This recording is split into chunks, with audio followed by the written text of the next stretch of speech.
Bonjour. Délégué national de l'association Parents Solo et compagnie, c'est une difficulté de plus pour les parents isolés.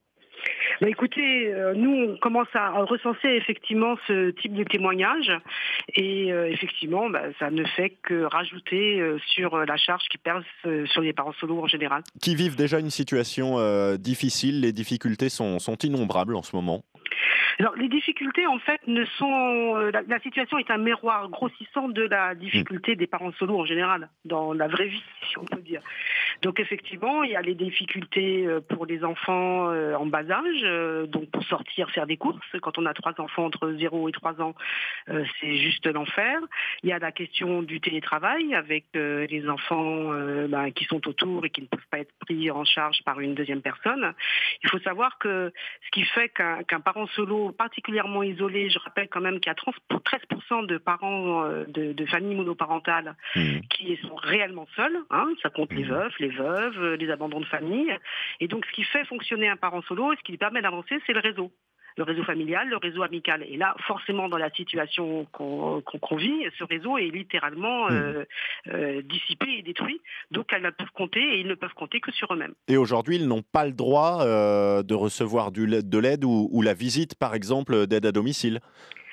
Alors nous, c'est ça qu'on préconise, c'est de dire que les parents solo isolés doivent faire partie des publics vulnérables, de la même manière que les personnes isolées, et donc puissent recevoir soit de l'aide à domicile, parce qu'à un moment, ça va craquer, hein, quand on est tout seul avec 3 petits à 24/24, soit qu'ils soient repérés dans les dispositifs d'aide, ou qu'on leur fasse leurs courses. C'est évident que c'est un public particulièrement vulnérable. Et vous avez d'autant plus peur que le confinement risque de durer encore.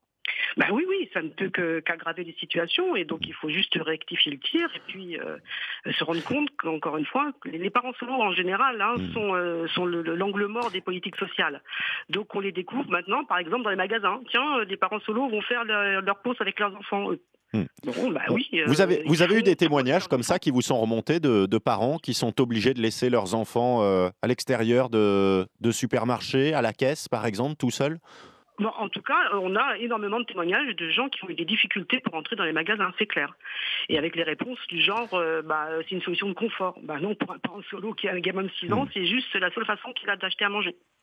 Est-ce que vous avez peur d'une forme de craquage aussi avec le confinement qui dure? C'est-à-dire que ces parents ont tenu une semaine, 2 semaines, 3 semaines et qu'au fil du temps, ça devient de plus en plus compliqué. Il y a une fatigue nerveuse et physique qui s'installe.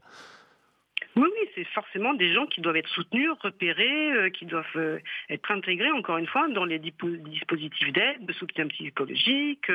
Il faut que les CCAS, les communes, soient très vigilants, trouvent et repèrent ces personnes qui, par ailleurs, en plus, ont l'habitude de se débrouiller toutes seules et Mm. qui, en général, refusent de l'aide par principe, par orgueil. Le parent solo est quelqu'un qui se dit je suis tout seul et je vais montrer que je suis capable de faire. Donc, c'est un type de population qui est très rétif à la demande d'aide. Mm. Donc, il faut aller vers eux. Et il faut les aider, c'est le sens de votre demande, reconnaître les parents isolés en tant que personnes vulnérables et permettre l'intervention notamment d'aide à domicile par des bénévoles pour les aider, par exemple pour faire les courses. Laure Skoutelski, délégué national de l'association Parents Solo et compagnie, merci d'avoir été avec nous.